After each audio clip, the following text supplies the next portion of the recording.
If you've had a drop in your libido, a loss of muscle mass, you feel sluggish and tired all the time, it's possible that you have low testosterone levels. So how do you get them up naturally? That's exactly what we're going to cover in this video. However, before we get there, we should talk about what we're not going to cover, which is I'm not going to repeat the same advice that every other guru repeats without evidence. I'm going to repeat that advice and give you the evidence of by how much does it improve your testosterone, if it does at all. Now, the first step towards improving your testosterone is, well, getting tested. Yes, maybe you have low muscle mass, maybe you're tired, maybe you have a low libido, but there's other reasons for that besides low testosterone. Maybe you get your testosterone tested and it's already normal, then you know that your loss of muscle mass and energy, etc., is not due to low testosterone. So when you are getting tested, you want two tests. One is total testosterone, the other one is either bioavailable or free testosterone.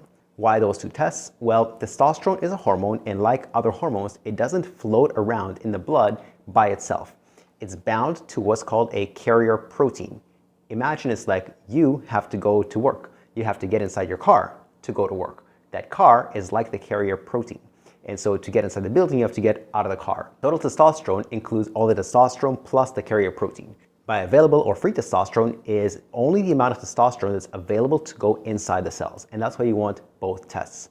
The other reason you want both tests is because you want to do a pre-test, intervention, post-test. So you know if what you're doing is effective.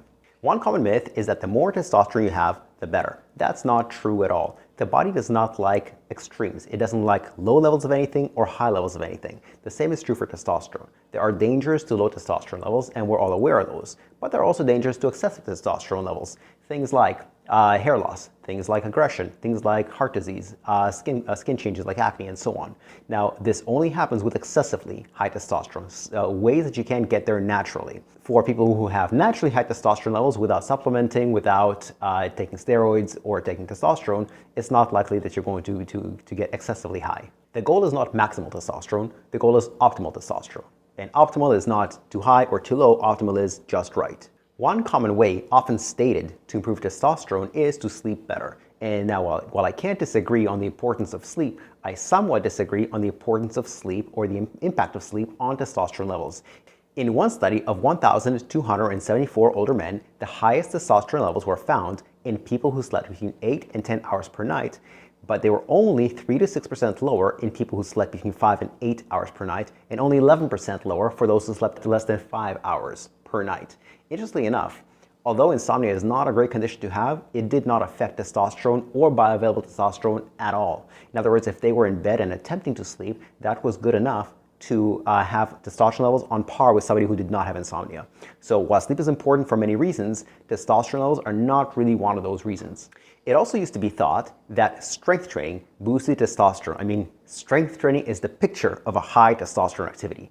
Does it really boost testosterone? Well, the story is actually a bit more nuanced than that. In one study, when males strength train, there are short-term increases in testosterone. And what I mean by short-term, only 30 to 60 minutes after that single workout. There are no chronic increases in testosterone levels when you're not exercising. This is just a small boost after exercise. It's thought that this boost is not actually responsible for the muscle mass that accrues from strength training.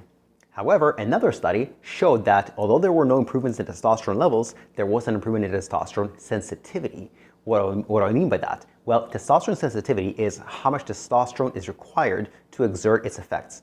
If one person, I'm just making up numbers here, if one person requires 15 units of testosterone, another person requires 10 units of testosterone, and the effects are the same on muscle mass, libido, etc., the one who only needs 10 units of testosterone is said to be the more testosterone sensitive person. Imagine hormones are like a lock and key. The hormone itself is the key, and the receptor for the hormone is the lock. The more locks there are, the more keys you can fit into them. And strength training boosts testosterone sensitivity, or it boosts the number of locks that you have. If you want help boosting your muscle mass and as well as improving your testosterone naturally, we have a special program for men over 50.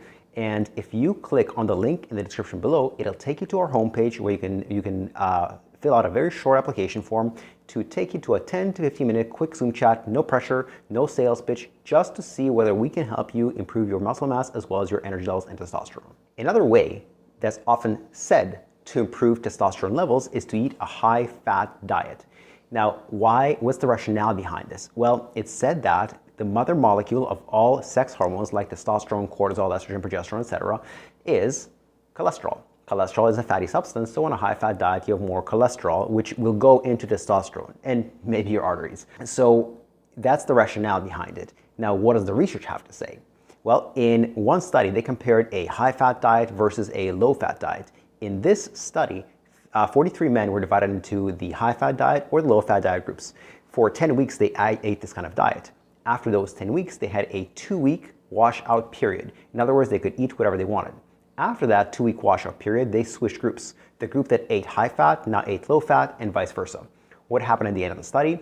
They found that total testosterone levels were indeed 15% higher on the high-fat diet. So it looks like a win for high-fat diets. Not so fast, because again, total testosterone is not the only thing that matters. What really matters is how much testosterone gets inside the cells, hence free testosterone or bioavailable testosterone. So what happened to these people's bioavailable testosterone?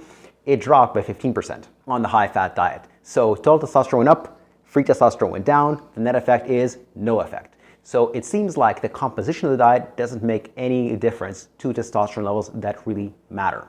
Another common myth about testosterone is tribulus.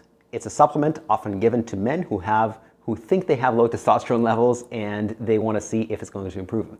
Unfortunately, it's pretty conclusive that tribulus doesn't work for anything. Not your testosterone, not your free testosterone, not anything.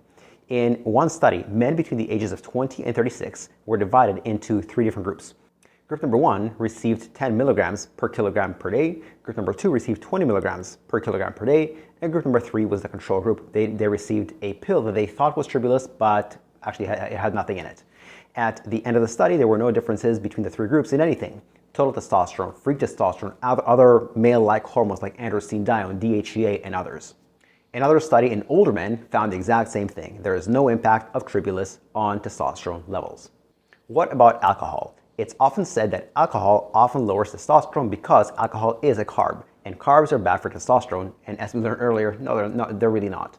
In one study, 19 people ate the same diet for 6 weeks, but the only difference is that for one 3-week period, they had 3 beers with their meals, and another 3-week period where they didn't, so it was easy to compare testosterone levels. When they had the beer, their testosterone levels were about 7% lower, so not a heck of a lot. Even 3 beers per day, 7 days per week, did not change their testosterone levels that much. And now we come to the strategies that actually help you boost testosterone levels. I'm going to go in ascending order, from strategies that help your testosterone substantially to a lot more than that. First, let's talk about vitamin D levels.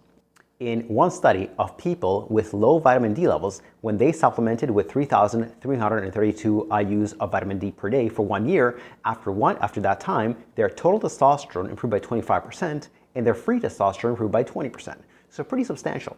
Now again, I want to emphasize that people recruited for this study had low vitamin D levels to begin with.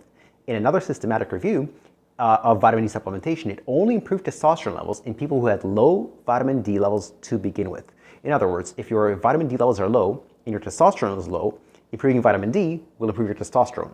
However, if your vitamin D levels are normal and your testosterone is low, vitamin D supplementation will not improve your testosterone. It only helps when going from deficient to sufficient. When you go from sufficient to excessive, it doesn't do you any good, and sometimes it actually does you some harm. Now, what about weight loss? Weight loss is often said to improve your testosterone levels, and indeed it does. In one systematic review, when obese men lost between 5 and 10% of their starting body weight, their testosterone levels increased by about 24%. Why is that? Well, testosterone gets converted into estrogen, and so it's converted by a natural chemical, an enzyme called aromatase. That aromatase is present in body fat. If there's less body fat, there's also less aromatase. There's less of a conversion of testosterone to estrogen. And that's why weight loss works so well in people who are overweight and obese to begin with. If somebody's already lean and they get leaner, paradoxically, their testosterone levels drop even more.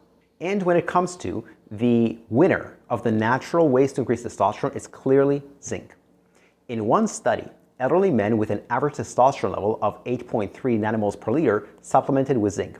After 6 months, their testosterone levels nearly doubled from 8.3 nanomoles per liter up to 16. That's very, very impressive. However, this only happens in individuals with low testosterone and low zinc. Just like vitamin D, if you have low testosterone and low zinc, improving zinc status will also improve testosterone. But if testosterone is low and zinc is normal, improving zinc status will not improve testosterone status.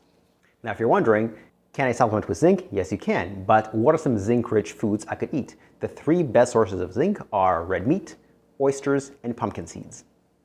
So if you're watching this video and you're wondering, I'm of normal weight, I have normal vitamin D status and normal zinc status, what can I do? Maybe your testosterone is low for other reasons, and there's no, at that point, there may not be any natural ways to improve them, in which case you can use other methods. Maybe you talk to your doctor, etc. And you want to ask a deeper question. Why do you want to improve your testosterone levels to begin with? Is it to improve your muscle mass? Is it to get more energy, etc.? Well, there are ways to improve your muscle mass without increasing your testosterone unless you're pathologically low. There are ways to improve your energy levels without increasing your testosterone, again, unless you're pathologically low. If you like this video and you want more information just like this, I have a free newsletter for people over 50, and if you click on the link below, you'll be able to sign up for it, and you can unsubscribe at any time.